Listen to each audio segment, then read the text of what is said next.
I hope this weekend has been meaningful for so many of you. I've talked to quite a few of you, and you told me how you gained so many realizations to propel you upward and onward. We need the association of persons dedicated to the eternal so that we can maximize our desire for happiness, our desire for pleasure. In Bhagavad Gita, Krishna explains, Mamaivaṁsho jivaloke jivabhuta sanatana. You living entities are all my eternal parts. But you're struggling in the oppressive material atmosphere. Struggling with your mind and senses. We want to be happy. We want pleasure, satisfaction. Why do we want that? It's because we are part of Krishna. And Krishna is the supreme enjoyer. Because we're tiny parts of Krishna, we're also looking for pleasure. We're looking to be happy. But we're looking in the wrong place. That's the problem. We're looking for pleasure and happiness in the temporary and oppressive material atmosphere. Why oppressive? First of all, there's birth, death, disease, and old age. No matter what your income, those things are there. And it's oppressive also because everything has an end. So let's talk about material happiness. We're looking for it. We're looking for happiness in general because we're part of Krishna. But you see, Krishna has another name, Achyuta. That means Krishna never makes the mistake of searching for happiness in his material energy. But we always make that mistake when we're disconnected from Krishna. And that's why we have so many problems. We're searching for happiness in the wrong place. Krishna never makes that mistake. Krishna has a quality in which he has unlimited desires, yet he has the unlimited capacity to satisfy his unlimited desires. This is called Swaraja Lakshmi. He's independent in his desires and independent in fulfilling desires. Now, can you say that about yourself? How many desires do you have? At most, you can probably, with difficulty, get to 10. Past 5, it's very difficult. Just think. Okay, money, yes. Good family, yes. Good spouse, yes. Fame, yes. Education. Then it starts getting a little difficult, yes? To get to 10, yes? We can't imagine what it's like to have unlimited desires, but Krishna has unlimited desires. So we have just a few desires, and we struggle so much to fulfill them, right? To work so hard, tolerate so much, be patient, get kicked here and there. But Krishna never works to fulfill his desires. And he can fulfill each of his unlimited desires unlimitedly. And we have so much difficulty fulfilling a few desires. And it never lasts, right? Whatever gains we make are temporary. We're dealing with shadows. Material existence is the shadow existence. We don't know what is the substance. We're trying to squeeze shadows to get happiness. but we don't know any better.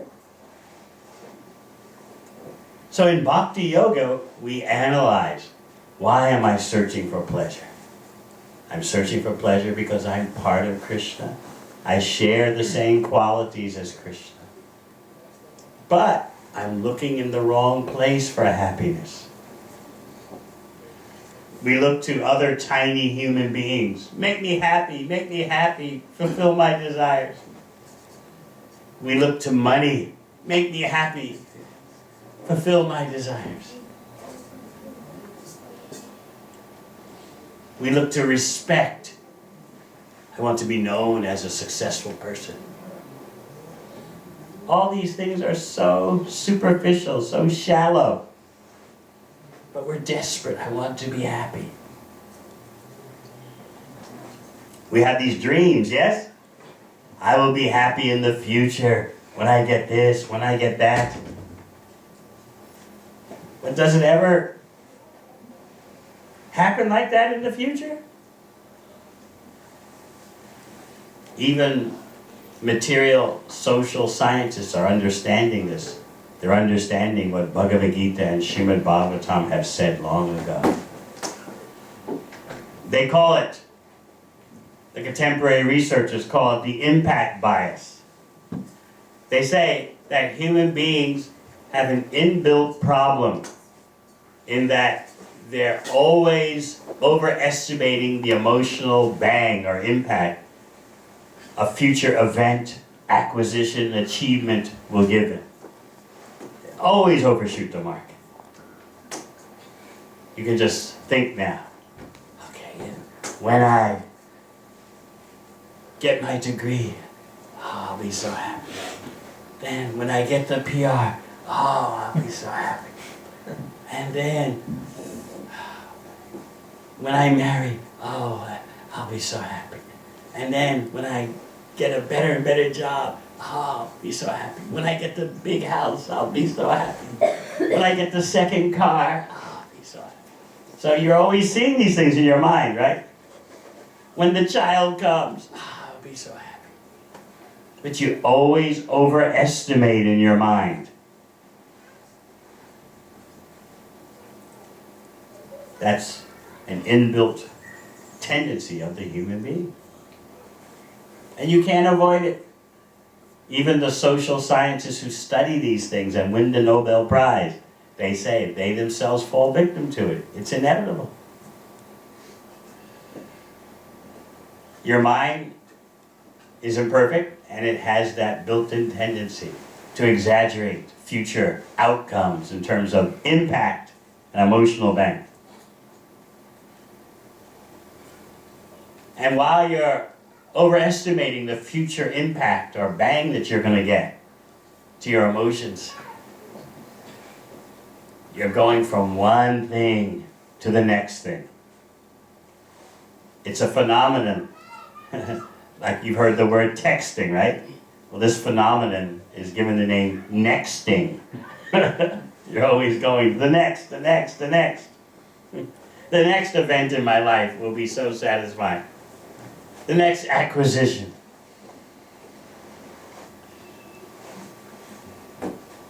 You can't say the next spouse, although divorce is happening more and more. But the next child's that comes down. So how do you control this nexting monster? If you don't control it by getting higher spiritual pleasure, you'll always be on the treadmill of lower material pleasure. How many of you have run on a treadmill before at a fitness center or something? Yes. You run, you never get anywhere. So there is what social researchers call the hedonistic treadmill. Going from the next to the next to the next, but you never get it. You never get the impact you want. Now here's the thing. You have to distinguish between getting the thing and getting the desired emotional impact. They're two separate categories, you understand? You get the new car. Okay, you got it. And you think, that automatically you'll get the emotional impact or bang that you expected. But that bang is always less than what you dreamed. And very quickly, that bang fades. Like in carbonated beverages, the fizz disappears. This is called adaptation in scientific terminology. No matter how fresh something is, you become adapted to it, habituated to it. It loses its freshness, its novelty. It loses its flavor.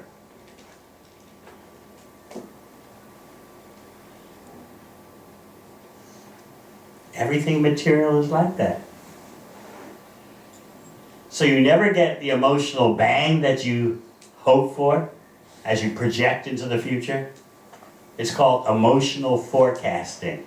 I forecast that in 2 years when I'm set up, I'm going to feel so great. That's emotional forecasting, but you're always wrong. The weather forecast is always wrong. And even what little bang that you get, it quickly fades away.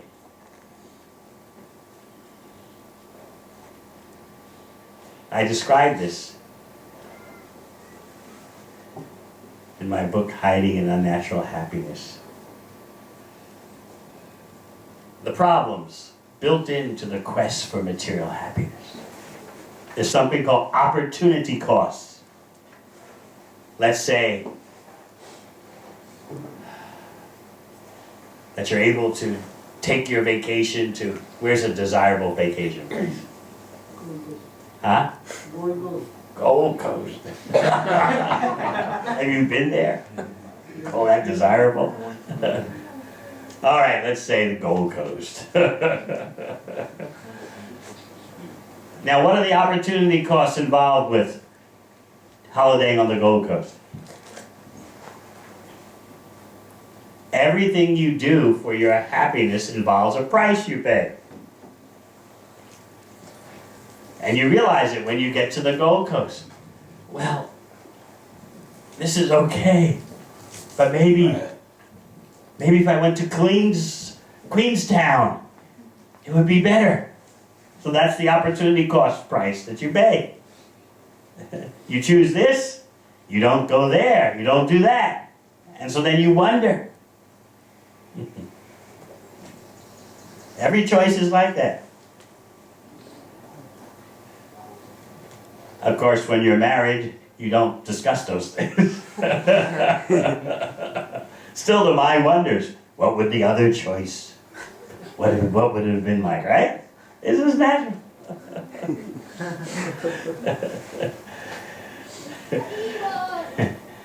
In the West, they'll talk about it. In India, you don't talk about these things. Still, the mind is calculating, what would the other have been like?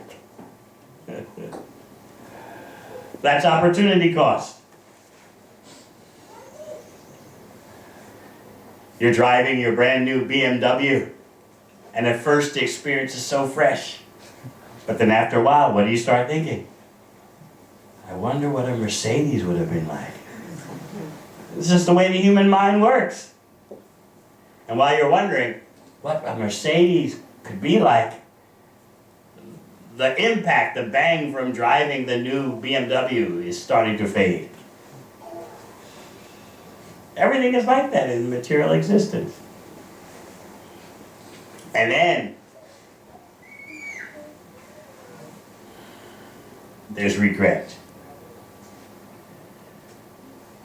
If you make a wrong decision, you just kick yourself practically to death. Why did I do that? Why did I choose that? So there's opportunity cost and there's also regret. If you make a completely boneheaded decision, you never forgive yourself.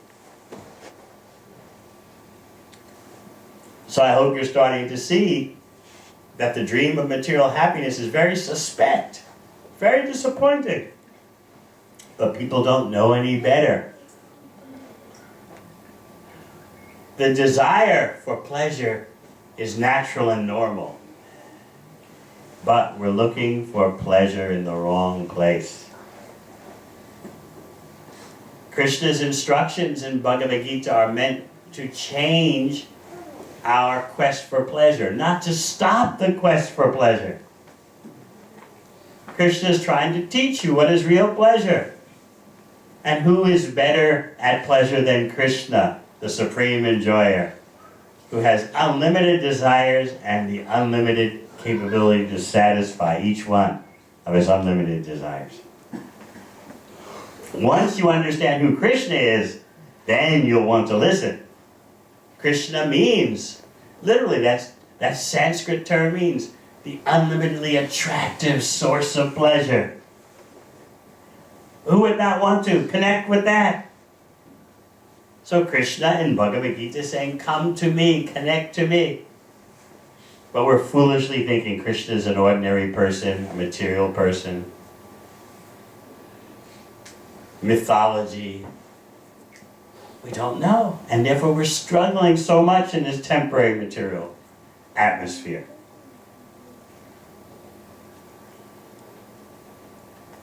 Someone asked me earlier today, how did I begin my bhakti? So I jokingly said, well, it was my grandmother in Gujarat. No. I was always searching for real pleasure, real happiness. Pleasure that has no beginning or end. I was always searching for that. Even though I'm from New York City, not simply New York City, but Manhattan, still, although I had seen the best that the material world has to offer, I thought it all has an end. How can one be a genuine pleasure lover if you simply know, if you only know a pleasure that has an end? So when I heard how Krishna is the unlimited reservoir of pleasure, Krishna is the unlimited source of pleasure, Krishna attracts everyone and everything, I became so interested. No one had ever explained God in this way. In the Christian church, they teach you God is good, God created, but they never tell you God is the supreme enjoyer. So I became so fascinated with the science of Krishna.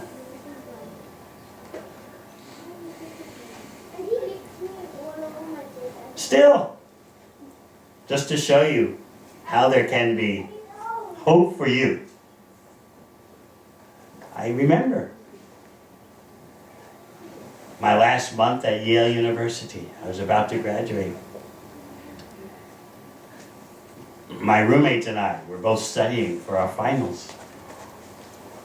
And we turned on the television to get relief from the pressure. But we would watch television with the volume turned all the way down and speculate on what we saw.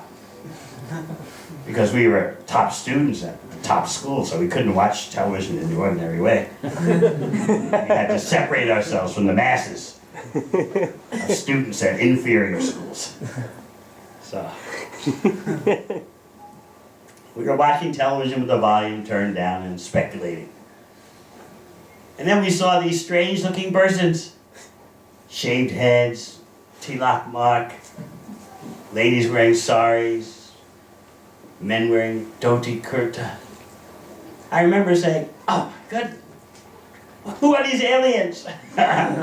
Turn up the volume, we can't figure this out.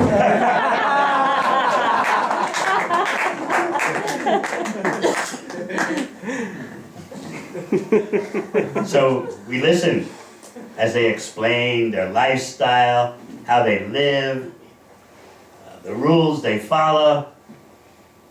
So I remember turning to my roommate and saying, what? Oh, this is glorious, this is wonderful. No. I turned to my roommate and said, these people are fools. They have missed the goal of life. They kept using the word Ananda.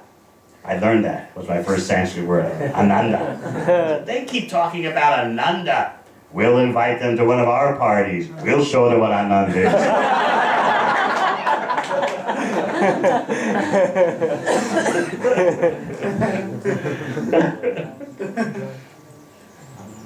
But then what happened?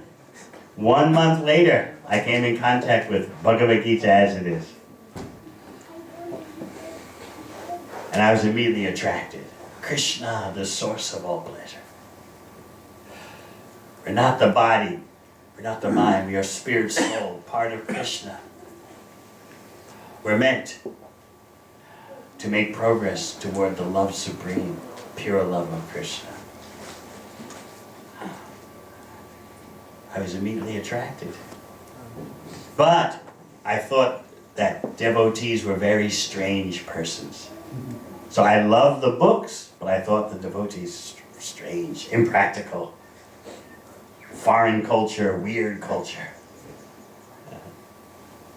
So what I would do, so I wouldn't have to meet with devotees to get more books, I would order my books through the post. Directly from the BBT, the publisher of Prabhupada's books. So I read those books 4 hours a day for 6 months straight, without even going to a gathering like this, without going to a temple. 4 hours a day for 6 months straight. I'd read Bhagavad Gita, Śrīmad Bhāgavatam, all of Prabhupada's books that he had. Actually, Śrīmad Bhāgavatam was not available in the finished version that we have now. Only the very rough version was available. And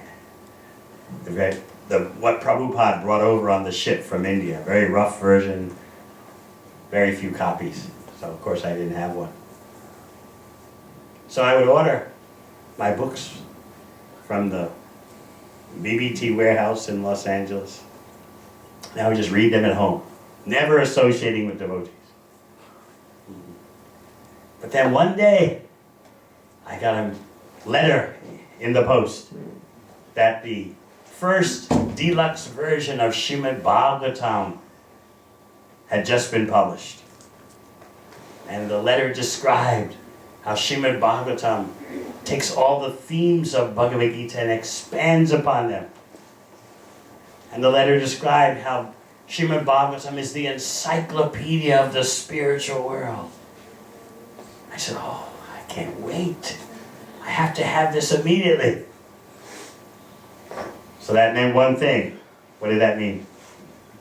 Huh? You have to go see a devotee? Yes, I had to go find a devotee. Because I couldn't wait for Śrīmad Bhāgavatam to come in the mail. I had to take the risk. Finding a devotee.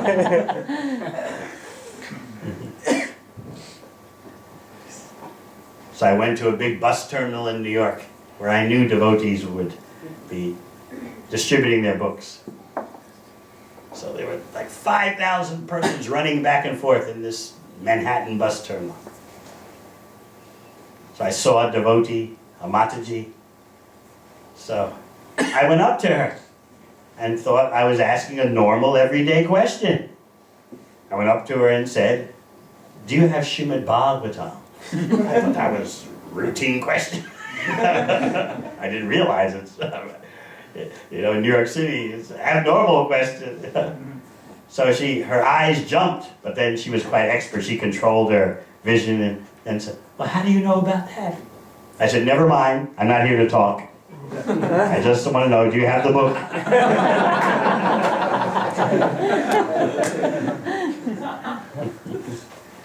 So I kept telling her, I don't want to answer questions.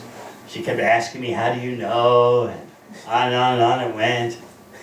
And then she told me, we're trying to get a new center in New York City. You look like a person who can help. Maybe you'd like to give some donation for our new center.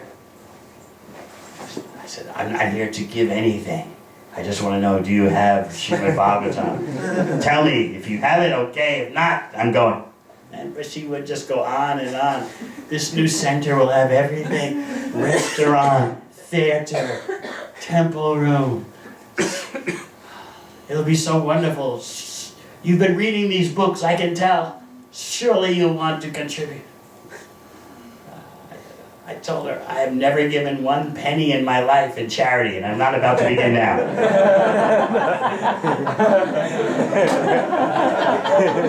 I was, 21 years old. She went on and on, so finally I gave her my, what I knew was the ultimate response that would make her leave me alone. I said, look, I'll leave it to you in my will.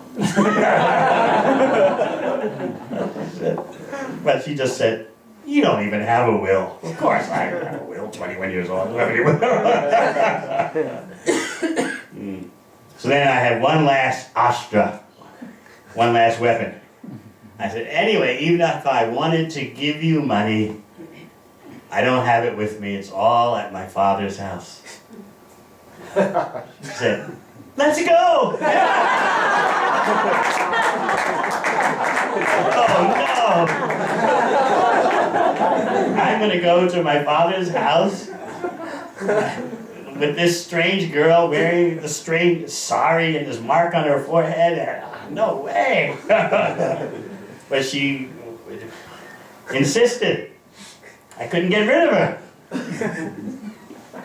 So finally we went to the subway. We went to where I was staying with my father. It was a 20-story apartment building. I told her, you wait down on the pavement. I'm not taking you up. So I went up and I came down with my checkbook. I didn't bring down my checkbook. I brought down a check, which in today's value, the check was equivalent of now 10,000 US dollars. So I gave her the check, and she looked at it and said, this is very nice, but I would like 20,000. I couldn't believe my ears.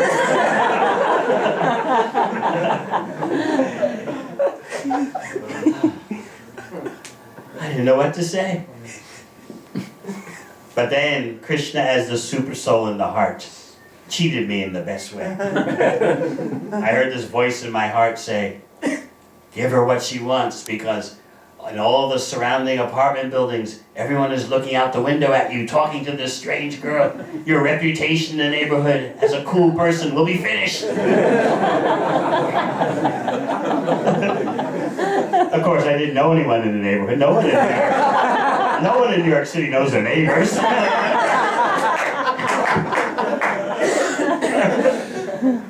Right, like in Mumbai, if you're living in the middle of Mumbai, do you know your neighbors? Maybe the person right across the hall, that's about it. You don't know all the people living in the surrounding apartment buildings. So, that's Krishna mercifully cheating me. Everyone's watching from their windows. Give her what she wants. So I went back upstairs to my father's apartment. Came down with my checkbook this time. I wrote her another check, equivalent today of $20,000. I thought, that's that. So 2 weeks later, I was passing through that same bus terminal, going back to Yale University to visit some friends. And there were the devotees. They said, there he is, there he is. I said, no, he's not.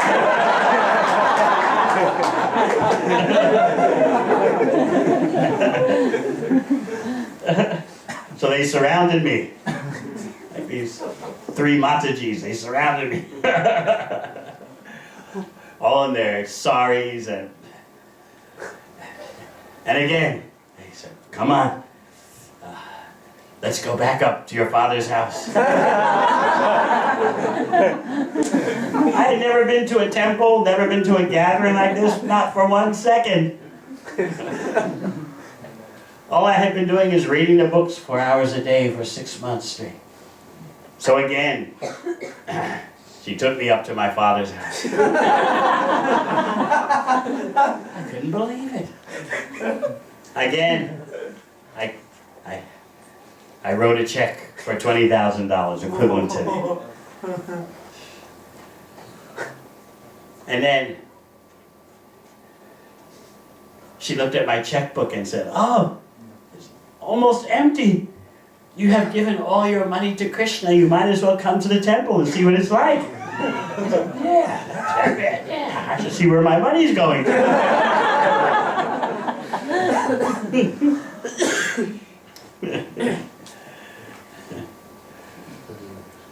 And she told me, "Actually, you've given so much money, you're actually what is called a life member.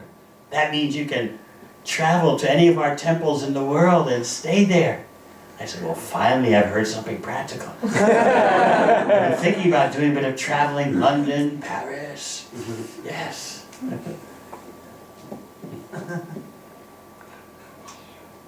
So that's how I started going to the temple. That was in, what, maybe early December of 1972. I just turned 22 years old.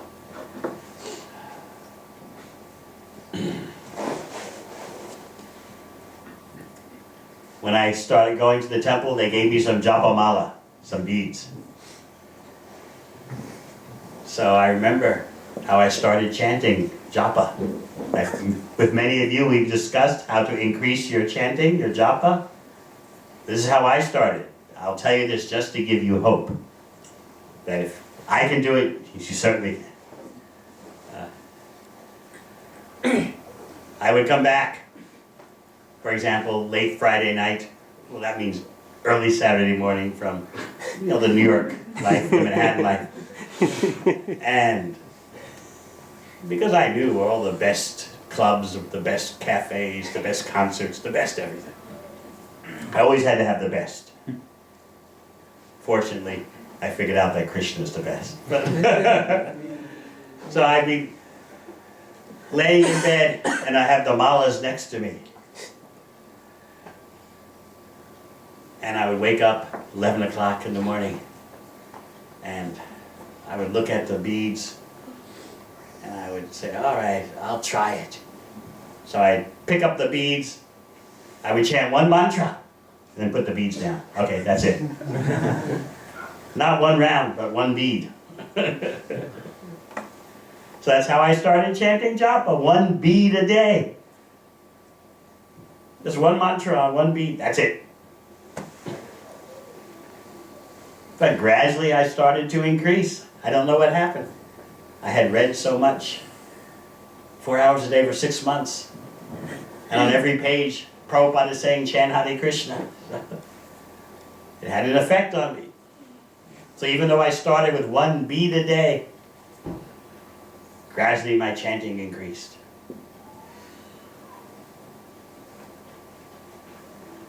So by the time I decided to move into the temple 2 months later, still I wasn't chanting 16 rounds. They let me move in, I was only chanting 13 rounds a day.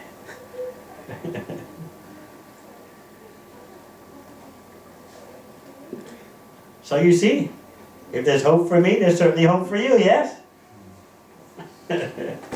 What excuses can you come up with? Who can come up with excuses? What can you say? Why you should not take up Krishna consciousness now? Why you should not begin your bhakti now? What? Give me some excuses. Huh? Anyone? You're all going to begin immediately? No, you must have some reasons.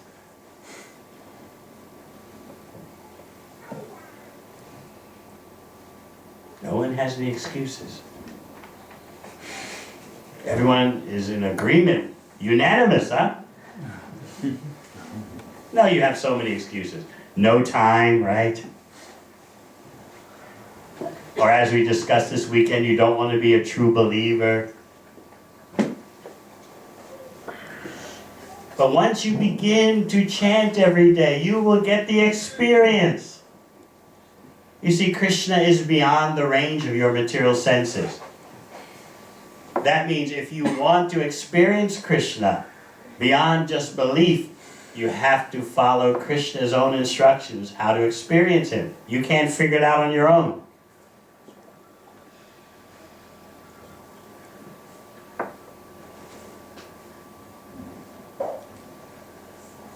So remember, we have the desire for pleasure because we are part of Krishna. Krishna is infallible in his desires for pleasure, in his pursuit of pleasure. He is the unlimited supreme enjoyer.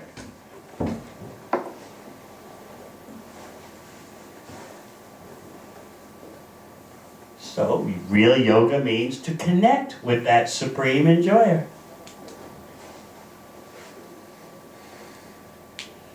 But Krishna doesn't enjoy the inferior material energy. And in our madness, we're so attached to that inferior material energy. We need a program of therapy. We're addicts. We're addicted to the inferior happiness. So the Bhakti program is all about getting over the addiction to inferior temporary happiness and attaching ourselves to Krishna, the source of superior pleasure. We have to regain our health. So in the beginning, you do it according to the doctor's orders. But gradually you gain in experience. So first is the recovery stage in chanting, and then next comes the relishing stage.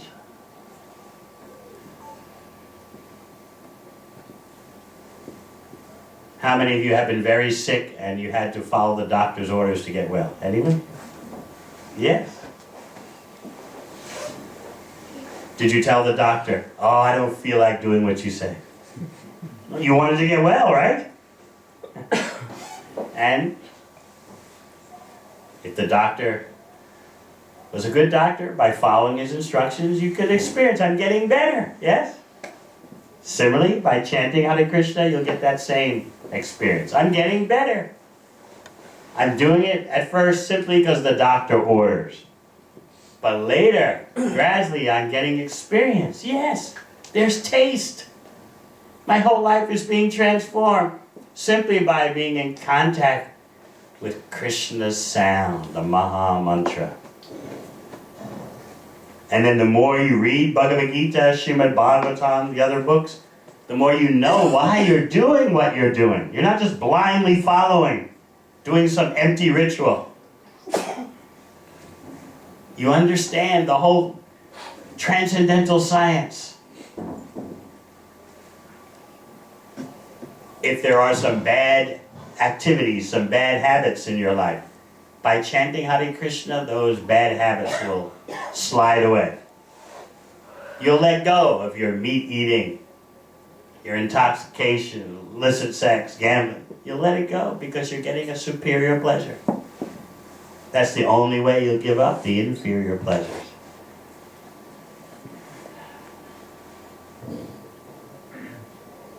So you are at the beginning of the greatest life.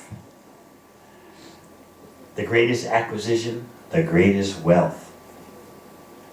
Reviving your dormant love for Krishna. This is the greatest career. The greatest luxury. So we invite you all, please make a beginning. Yes, do your schoolwork, do your job, take care of your family, but understand your primary goal in life is spiritual development. And spiritual development requires knowledge, lifestyle engineering, applied spiritual technology, not sentiment. Oh, I saw some stories of Krishna on television. My grandmother used to read Mahabharata stories when I sat at her knees. No, you need precise, profound, comprehensive spiritual knowledge. Because Krishna is unlimitedly attractive, knowledge about Krishna is unlimitedly attractive. And you can taste that unlimited attractiveness of Krishna by chanting his name. Because Krishna is not different from his name, his form, his qualities, his activities. So we invite you all, please, take advantage of this weekend fully for making a great leap forward. Your life can become the most successful. Krishna is more interested in you becoming a success than you are. Can you believe that? Why not experience it? Krishna is not interfering with your success. He desires that you be truly successful more than you desire. We're like little children playing over little pieces of colored plastic, neglecting the jewels. How many of you, when you were little kids, played with a kaleidoscope? Anyone? Raise your hand. Everyone knows what a kaleidoscope is? Ladies, you also play with kaleidoscopes? Huh? Any ladies? Yes? One? Two? Okay. When you're a little kid, you're so fascinated by it, right? It's a cardboard tube you hold up to your eye, and it has pieces of colored plastic at the end. And you hold it up to the light and you turn the end. It looks fascinating, right? That's material enjoyment. So cheap. Just a few bits of plastic, turn it this way, turn it that way.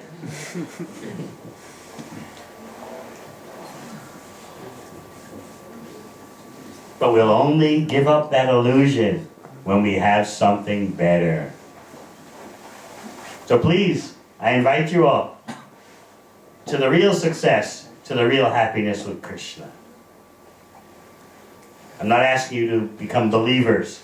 I'm asking you to become researchers in the Bhakti laboratory.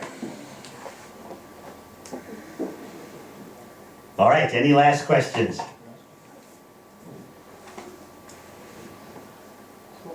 Yes. We would like to know your experience. We would like to know your experience with Prabhupada Maharaj. My experience with Prabhupada, I already told you. The most powerful way to experience Prabhupada is through his books. He said that. So I read those books 4 hours a day for 6 months straight. If you want to know Srila Prabhupada, he always said, read his books. He said his books are the best way to experience his association. He said he put everything in his books. So I recommend that to you. Any personal interviews with him? That's personal. His books are personal. Why don't you read them and find out? Why take my word for it? You make the experiment. You see, you're bringing in material conceptions. Well, there's the person and there's the books. The books can't give you the presence of the person. But that's material thinking. These books are spiritual. So please don't impose material conceptions onto spiritual literature.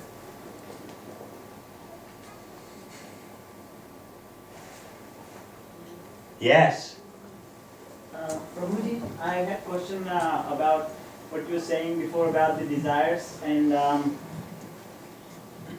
how you trying to chase after the desires, and once you get there, the happiness that you get from the fulfillment fades away. And it never matches your forecast. Yeah. But my question. You have experience? Yeah, several times. Okay. Only several times. Lifetime after lifetime. Yeah. When will it stop? When we get like something that's permanent. So that's what we're offering to you. We're offering you what Krishna is offering you. Therefore, we care for you the best. Real care, real love, real friendship is to give the best. And Krishna is the best. But now you have to decide, how much do you want the best? I was a New York City boy. I always had to have the best. Then I found out Krishna is the best, so I had to have that. Thank you, Prabhuji. Hare Krishna.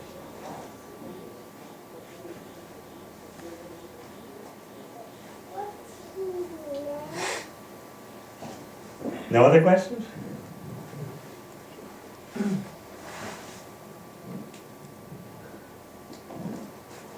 Yes. When we are doing mala or japa, sometimes we lose focus and wander around here and there. So while we are reciting God's name, we are thinking of something else. So is there some way in which we can reduce it? He's saying that when he's chanting his japa, sometimes the mind is wandering here and there. What to do? Practice every day. Every day make the effort to hear, and gradually the mind will become under control. It took you many lifetimes to make the mind so wild. So just use one lifetime to bring it under control.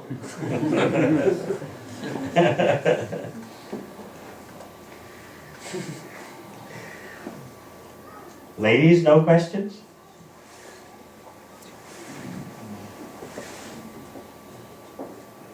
Yes.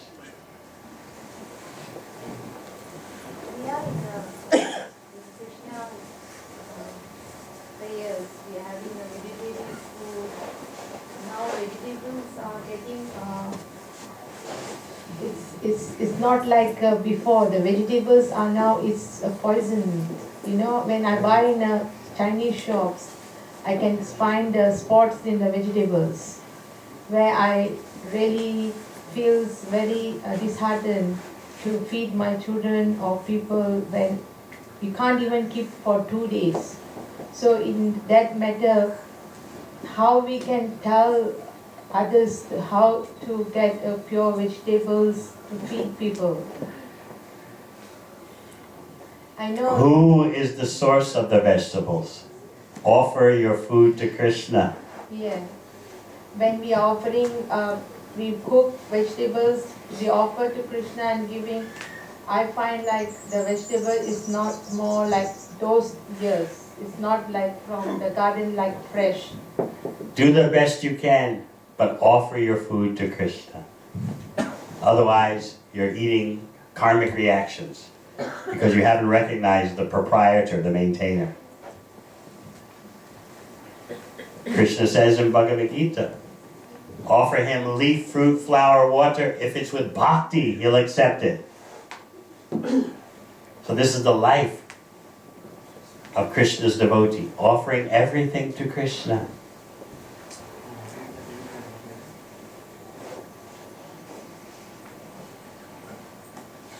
Okay? And the greatest offering to Krishna that we can all make so easily is chanting Krishna's name together. So let us end our wonderful weekend together by chanting Hare Krishna together.